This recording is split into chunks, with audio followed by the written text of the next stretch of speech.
O Genos finalmente voltou a aparecer na webcomic e ele fez uma proposta praticamente irrecusável para que o Saitama saia da associação de heróis. Além disso, vários dos heróis da classe S começaram seus treinamentos para alcançar um novo nível de poder. Inclusive, o próprio King decidiu finalmente treinar para ficar forte de verdade.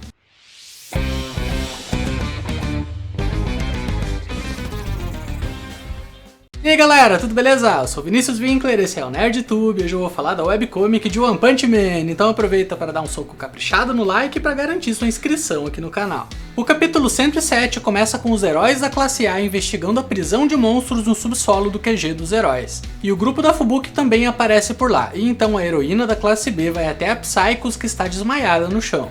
E então ela pega a vilã e a leva embora do QG dos heróis para que elas retomem a conversa de antes quando a Psychos acordar. Na cena seguinte vemos o Saitama chegando no seu novo apartamento com as roupas totalmente destruídas. E então ele se depara com seus 3 novos vizinhos sentados bem no meio da sua sala. E ele reclama por eles terem entrado ali sem ter a permissão dele, mas então o Forte diz que precisava muito falar com o Careca. E o Forte então pede desculpas ao Saitama por ter começado a briga de antes. E ao ver que o Careca tá com suas roupas totalmente rasgadas e não tem mais nada pra vestir, afinal ele perdeu tudo o que tinha quando a Tatsumaki destruiu seu antigo apartamento, então o Forte se oferece para dar ao Saitama todas as suas roupas usadas de presente. E também avisa que ele conhece uma loja de roupas muito boa perto dali, e quando o Saitama quiser ir lá é só chamar ele. E depois o Forte ainda diz que como agora o Saitama também é da classe A, eles precisam se ajudar e ele não vê a hora de trabalhar junto do Saitama. E por fim o Forte se despede do Careca e pede para ele chamar caso precise de alguma coisa. Pois é, parece que o Saitama ganhou mais um puxa-saco, né? Depois vemos o Forte falando aos outros 2 heróis da classe A que o Saitama é incrivelmente poderoso e que foi o Careca quem causou os terremotos que eles estavam sentindo mais cedo. E por isso agora ele quer ganhar a aceitação do Saitama e diz que vai se oferecer para cuidar dos animais de estimação dele para que eles acabem se tornando mais próximos com o tempo. Enfim, que na cena seguinte vemos que os capangas da Fubuki também estão falando sobre o Saitama e a sua força absurda. Mas a Fubuki interrompe a conversa deles e avisa aos seus subordinados que assim como o Saitama, ela também vai ir para a classe A e pretende subir o máximo que conseguir no ranking. E na cena seguinte vemos o Dr. Bofoi espionando o Saitama, e a gente fica sabendo que graças aos eventos recentes a Associação de Heróis não confia mais no Bofoi. Isso porque seus robôs, que custaram muito caro para a associação, explodiram por mau funcionamento. E para piorar, depois da prisão de monstros construída pelo Bofoi, que em teoria era super segura, acabou sendo destruída e possibilitou uma rebelião de monstros dentro do próprio QG dos heróis. E por isso ele perdeu toda a moral que tinha com a associação. E além desses problemas supostamente causados pelo Bofoi, a associação também está enfrentando problemas que foram causados pela Tatsumaki, já que a heroína causou muita destruição no QG dos heróis e nas cidades N e H. E por isso os executivos da Associação de Heróis estão considerando a possibilidade de classificar a Tatsumaki como um monstro caso ela insista em continuar com esse comportamento destrutivo. E entre os executivos que estão discutindo essa possibilidade está o Sr. McCoy, que é um dos executivos-chefes da Associação de Heróis. Na cena seguinte vemos o Tank Top Master, que está no meio de um evento, o Encontro das Regatas. Mas então é mostrado que o grupo de regateiros que o Tank Top Master lidera diminuiu bastante, já que muitos abandonaram o trabalho de herói graças à queda de popularidade da associação. Afinal, a Associação de Heróis se tornou muito impopular graças a vários eventos. Tanto pelo fiasco que foi vários heróis serem derrotados por um único caçador de heróis, quanto pela incompetência do Metal Knight por construir sistemas de defesa ineficazes e também pela falta de empatia da Tatsumaki, que é a heroína de ranking mais alto em atividade no momento. Isso tudo derrubou muito a popularidade da associação e por isso vários heróis começaram a abandonar suas posições. E se aproveitando disso, o grupo concorrente que está prestes a surgir começou a recrutar todos os heróis que estão abandonando a associação. Enfim, que depois é mostrado o Flash Flash, que está lembrando da sua luta contra o Garou, na qual ele acabou sendo superado pelo caçador de heróis. E então ele pensa no fato do Saitama ter sido forte o bastante para derrotar o Garou. E após refletir um pouco a respeito disso, Flash chega na brilhante conclusão de que o Careca de Capa está precisando de um mestre para ensinar a ele como usar a sua força da maneira correta. E depois o mangá mostra o Brilho Negro, que está tentando fazer o seu treinamento físico habitual. Só que o herói simplesmente não consegue mais treinar porque está com medo de voltar a se envolver em alguma luta. Já que o fato dele ter sido derrotado na batalha final contra o Garou e os executivos deixou ele traumatizado e com medo de voltar a lutar, seja contra quem for. O próximo herói da classe S a aparecer é o Garoto Imperador, que está trabalhando em algo dentro do seu laboratório. E vemos ele pensando no fato do Blast e do Bofoi terem deixado os heróis na mão no momento em que mais precisaram durante a batalha contra a Associação de Monstros. E por isso o garoto está decepcionado com a falta de empatia e a irresponsabilidade dos principais heróis da associação. E vemos ele prometendo para si mesmo que vai trabalhar duro até que ele se torne mais forte do que qualquer outro herói da classe S. Depois o mangá mostra o Homem Zumbi, que foi até o laboratório do Dr. Genus, que pra quem não lembra é aquele cientista que apareceu no começo da primeira temporada e era o responsável pela criação da Casa da Evolução.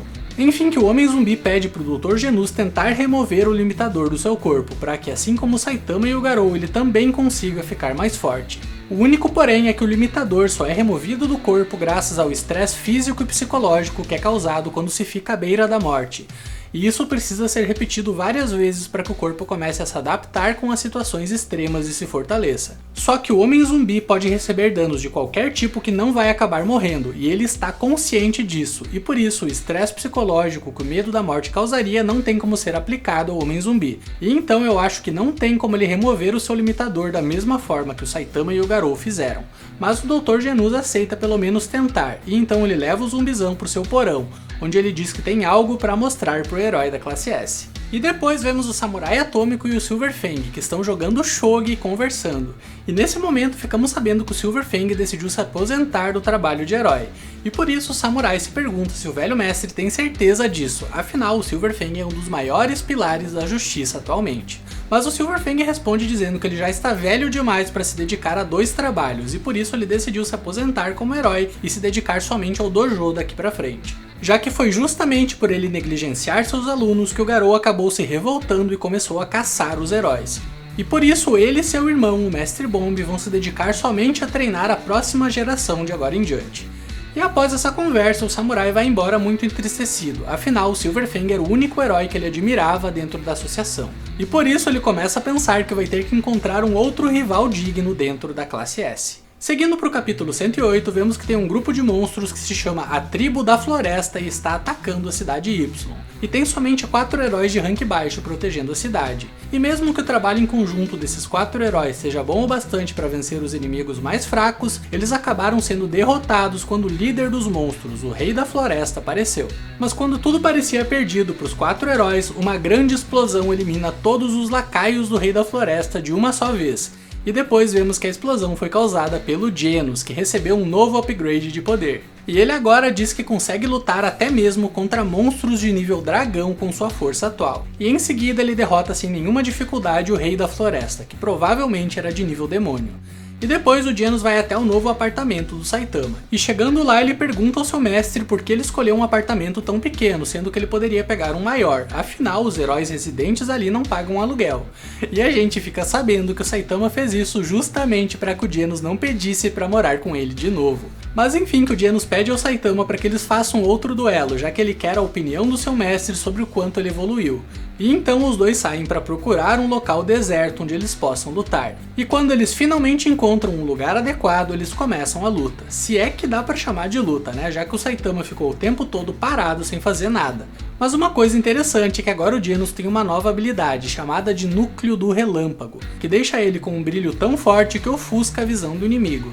E graças ao forte brilho, Saitama simplesmente fechou os olhos e ficou parado sem fazer absolutamente nada. E ao perceber isso, Genus desistiu de lutar, e falou ao Saitama que o combate já não vai mais ser necessário, já que ele sabe que a única coisa que vai conseguir é sujar a roupa do seu mestre. E por isso Genus simplesmente pergunta ao Saitama qual é sua opinião sincera sobre a forma como ele tem evoluído. E o Saitama fica sem saber o que dizer pro seu discípulo, já que para ele todo mundo é igual. Afinal, pro Saitama comparar a força de quem quer que seja é a mesma coisa que uma pessoa comum tentar comparar 2 pulgas e dizer qual delas é a mais forte.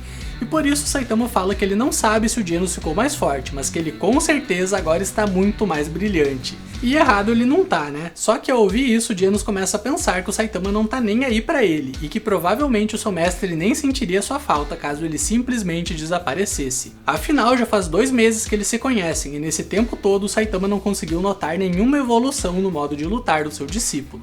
E por isso o Cyborg fala que ele está pensando em sair da associação de heróis, já que ele sente que não está ficando mais forte do modo como as coisas estão agora. E então o Genos conta ao Saitama sobre o novo grupo de heróis que está prestes a surgir, os Neo-Heróis. E o Cyborg explica que já tentaram recrutar ele e lhe ofereceram um salário muito bom e garantiram que vão ser muito mais organizados e competentes do que a associação de heróis. E como as propostas deles são boas, o Genos pensa que os Neo-Heróis podem conseguir recrutar lutadores de alto nível que nem mesmo a Associação de Heróis conseguiu recrutar. E por isso, caso o Genos também aceite ir para os Neo-Heróis, ele vai ter uma oportunidade de trabalhar perto desses heróis de elite, e pode ser que graças a isso ele consiga descobrir um modo de sair do seu nível atual de poder e se aproximar do poder do Saitama. E o Genos também menciona que o seu principal objetivo é se tornar forte o bastante para conseguir derrotar o Cyborg enlouquecido que matou sua família. E nesse momento o Saitama pergunta o que o Genos vai fazer caso ele nunca encontre esse Cyborg louco, afinal pode ser que algum herói já tenha derrotado ele. Mas o discípulo do Saitama diz que o Cyborg enlouquecido é tão poderoso que não tem como ele ter sido derrotado sem uma batalha de proporções gigantescas que seria amplamente divulgada pela mídia. E por isso ele tem certeza que o Cyborg enlouquecido ainda vive e está em algum lugar planejando seu próximo ataque. Então o Genos está pretendendo ir para os Neo-Heróis e se fortalecer o bastante para ser capaz de derrotar o Cyborg louco quando ele finalmente aparecer. E o Saitama então diz que entende e deseja boa sorte para o Genos em sua nova jornada. Mas o Genos pergunta ao seu mestre se tem alguma chance de ele também se juntar aos Neo-Heróis, já que o Saitama pode ser muito mais reconhecido e respeitado nos Neo-Heróis do que ele é na associação. Mas o Saitama simplesmente responde que ele não vai, já que mudanças dão muito trabalho, apesar de que tudo que ele tem nesse momento é um micro-ondas e uma mesa. E ao ouvir a resposta do Saitama, o Genos simplesmente abandona todos os seus argumentos e diz que então ele também não vai, para desse modo continuar acompanhando seu mestre. E com isso chegamos no capítulo 109, e vemos o Genos e o Saitama voltando ao seu novo apartamento. E na frente do apartamento eles se deparam com o Forte, que construiu uma casinha de cachorro pro Esperma Negro e pro Mini Rover. E galera, quando o Esperma Negro vê o Genos, ele entra em pânico e se esconde depressa antes que o herói veja ele. E então o Forte vai até o Genos e se apresenta, dizendo que ele é o vizinho do Saitama. E o Genos responde ao Forte que se ele é vizinho do seu mestre, então ele deve desocupar o seu apartamento no máximo até o fim da tarde, já que o Genos acabou de decidir que ele quer se mudar pro apartamento do Forte. Pois é, pensem num cara folgado. E a cena seguinte mostra a cidade M, onde vemos o samurai atômico e seus discípulos procurando pelo King. E os espadachins encontram ele num restaurante de sushi. E ao ver o samurai atômico assim de repente, o King se assusta e seu coração começa a bater muito forte. E por isso o samurai pensa que o King está desafiando ele para uma luta, já que o barulho do coração do King, ou seja, o motor do King, é o sinal de que ele está prestes a entrar em combate. E por isso o samurai pergunta se o King quer lutar do lado de fora do restaurante ou ali mesmo. E galera, ao ouvir isso o King se assusta e começa a engasgar com a comida. E por isso ele levanta o braço involuntariamente, de modo que parece que o King está apontando os hashis para o samurai, insinuando que ele só precisa deles para derrotar o seu colega da classe S. E isso enfurece o samurai, que saca sua espada e a usa para fatiar completamente uma maçã que está próxima do King, para demonstrar o quanto ele é habilidoso com a espada. E depois ele diz pro King que vai esperar por ele do lado de fora do restaurante. Pois é, o coitado do King só se ferra, né? E no momento em que o King sai, o samurai atômico saca sua espada e diz que vai testar as habilidades de combate que o suposto homem mais forte do mundo possui. Mas o King então fala pro samurai atômico que eles não devem lutar porque é terça-feira, e então ele vira as costas e começa a se afastar. Mas o samurai atômico grita pro King esperar e manda ele explicar o motivo de eles não poderem lutar numa terça-feira. E então o King começa a explicar, dizendo que a composição da atmosfera é de 8 partes de nitrogênio para cada 2 partes de oxigênio, e também tem dióxido de carbono, metânio, hélio, letaron e pau dot. Mas o que pouca gente sabe é que também tem Engawatson no meio dessa mistura. E quando isso reage com o bonilizane encontrado na radiação, ele causa o fenômeno orgânico José. E para piorar, como quinta passada foi lua cheia, então significa que está tendo o dobro de rebaixamento e por isso vai acontecer a reação do Zinabring. E isso significa que caso eles lutem, uma tragédia vai acabar acontecendo. E por isso o King pede para que eles continuem isso num outro dia. E apesar do samurai não ter entendido absolutamente nada do que o King falou, ele concorda e diz que então eles não vão lutar. Mas mesmo assim ele quer testar o King e pede para que ele simplesmente corte uma maçã. E depois o samurai entrega sua espada ao King e diz que somente de ver o King cortando uma maçã, ele vai saber tudo o que tem para saber a respeito dele. E para se livrar do samurai atômico de uma vez, o King aceita o desafio e se prepara para cortar a tal maçã. Mas ele simplesmente fica agachado por quase 3 minutos segurando a espada sem fazer absolutamente nenhum movimento, e depois ele larga a espada, levanta e sem dizer nada vai embora. E isso porque a espada estava presa tão firme na bainha que o King não conseguiu soltar ela. E graças a isso ele ficou exausto e com vergonha demais de falar qualquer coisa. E então ele decidiu que era melhor simplesmente ir para casa, mas de algum modo ao fazer isso o King deixou o Atomic impressionado, já que ele pensa que o King cortou a maçã tão rápido que ele não conseguiu nem mesmo ver o movimento. E nem sequer a própria maçã percebeu que foi cortada, já que o King usou uma técnica tão perfeita que a espada passou entre os espaços de cada célula de modo que a maçã não se dividiu com o ataque. E por isso o samurai diz que está envergonhado, e depois de ter visto tamanha habilidade do King, ele pretende recomeçar seu treinamento do zero. E então ele pergunta aos seus discípulos se eles ainda vão continuar o seguindo. E no próximo capítulo 110 vemos que o Snack, que é o herói rank 37 da classe A, recebeu a missão de investigar um caso a respeito de um famoso desenhista de webcomic que ficou 2 anos desaparecido. Até que um amigo meio questionável dele decidiu ir até onde ele morava e encontrou somente o esqueleto desse tal desenhista. E galera, isso é uma piada do One sobre os rumores que surgiram sobre ele uma época, de que ele tinha morrido dentro do seu apartamento e ninguém tinha percebido. Porque quando ele terminou o arco da Associação de Monstros, ele ficou 2 anos sem dar notícias e sem atualizar a webcomic. E olha, considerando que atualmente já faz quase 1 ano que ele não dá notícias e nem publica novos capítulos, eu acho que já tá na hora desse amigo meio questionável dele ir visitar ele de novo, só por garantia, né? Mas enfim, que depois vemos que o Snack pediu ajuda pro garoto imperador para tentar resolver esse estranho caso. Mas o moleque diz pro Snack que, pelo que ele ficou sabendo, esse caso teve algo a ver com monstros que eram vendidos ilegalmente como animais de estimação por alguns executivos da Associação de Heróis. Mas que o monstro que matou o desenhista já foi morto faz meio ano, porém mesmo assim tem gente que continua investigando o caso em busca de outro culpado. Mas essas pessoas nunca vão encontrar nada, uma vez que o monstro já morreu faz tempo. Pois é galera, eu tenho quase certeza que isso é uma indireta do One pra alguém, mas enfim, né? Depois vemos o garoto imperador pegando um helicóptero que leva ele até o QG dos Neo-Heróis, onde ele se encontra com o Brilho Negro e o Metal Bat. A partir desse momento esses 3 não fazem mais parte da classe S e sim da equipe dos Neo-Heróis. Porém o Brilho Negro não vai atuar como herói, e sim como treinador, já que ele se recusa a lutar novamente. E em seguida vemos que outro que virou a casaca foi o Sr. McCoy, que era um dos executivos chefes da Associação de Heróis, mas agora faz parte da chefia dos Neo-Heróis. Enfim, que na sequência o mangá mostra o dojo do Silver Fang, ou melhor, desse momento em diante, Mestre Bang, já que ele se aposentou do trabalho de herói. E o Mestre Bang recebe um visitante inesperado, o poderoso King. E o King fala pro velho mestre que ele foi até ali porque não aguenta mais o modo como as coisas estão, já que ontem ele quase foi morto pelo samurai atômico. E por isso ele foi até o Mestre Bang para ser treinado e se tornar mais forte. Pois é, o King finalmente decidiu fazer alguma coisa para deixar de ser fraco. Mas no capítulo 111 vemos que o Mestre Bang se recusou a aceitar o King como discípulo, já que o velho considera que o punho da água corrente será inútil para o King, uma vez que o homem mais forte do mundo já domina as técnicas de destruição mais poderosas que existem. Mas o King interrompe o Mestre Bang e diz que ele entendeu tudo errado e explica que na verdade ele é super fraco. E ele deixa bem claro que é por ele ser fraco que ele precisa se tornar mais forte, porque ele não é aquele super-humano invencível que todos pensam que ele é. Tudo isso é somente uma grande mentira e ele é super fraco.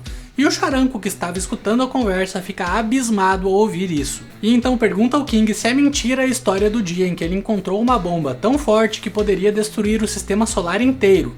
E por isso o King teve que jogar essa bomba para o espaço até ela cair dentro de um buraco negro gigante e assim salvar a humanidade. E o King confirma que sim, essa história é uma mentira. E depois o Charanko também pergunta a respeito da história de quando o King viajou para o passado e destruiu milhares de meteoros que estavam prestes a cair na Terra, para dessa forma possibilitar que a humanidade viesse a existir. E o King então diz que essa história também é uma mentira.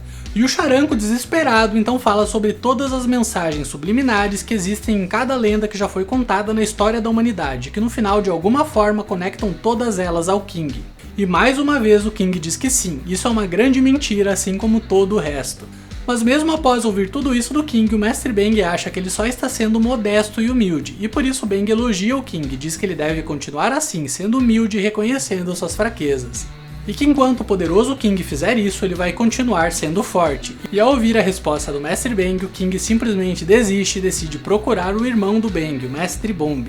Mas quando o King chega em frente ao Mestre Bomb, ele fica nervoso e seu coração começa a bater muito forte. E ao escutar o barulho do motor do King, o velho mestre entende isso como sendo uma intimidação do herói. E por isso o velho diz que se ele fosse mais jovem, ele iria atacar o King com o punho do vento rodopiante para que o herói não ousasse mais desafiar ele desse modo.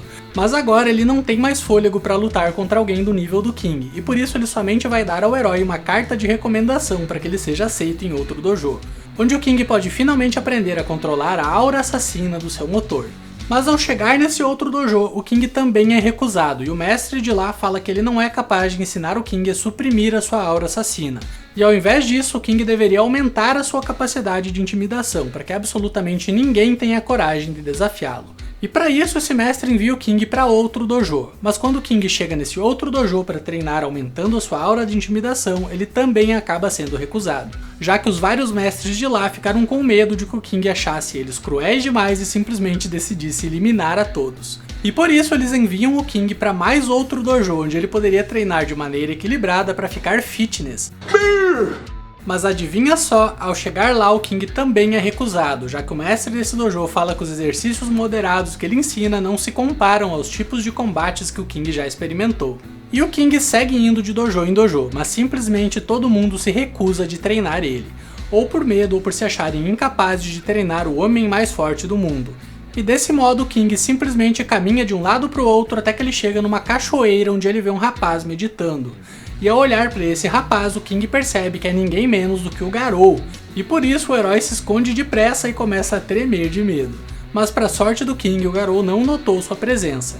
Mas enfim, que após perder um tempão caminhando à toa de um lado para o outro, o King decide ir até o apartamento do Saitama para jogar videogame. Só que durante o jogo, o King começa a chorar, já que ele sente muito medo por ser desafiado para combates o tempo todo, e não tem absolutamente nada que ele possa fazer para mudar isso, esse é simplesmente o seu destino e ponto final. Mas o Saitama então responde pro King que se ele procura ficar mais forte, então ele simplesmente deve fazer treinos físicos em casa. E no meio da conversa, a campainha do apartamento do Saitama toca, e o King pergunta se pode ser o Genos, já que o Cyborg está morando no apartamento do lado. Pois é, o Genos realmente expulsou o forte do seu apartamento para poder morar ao lado do Saitama.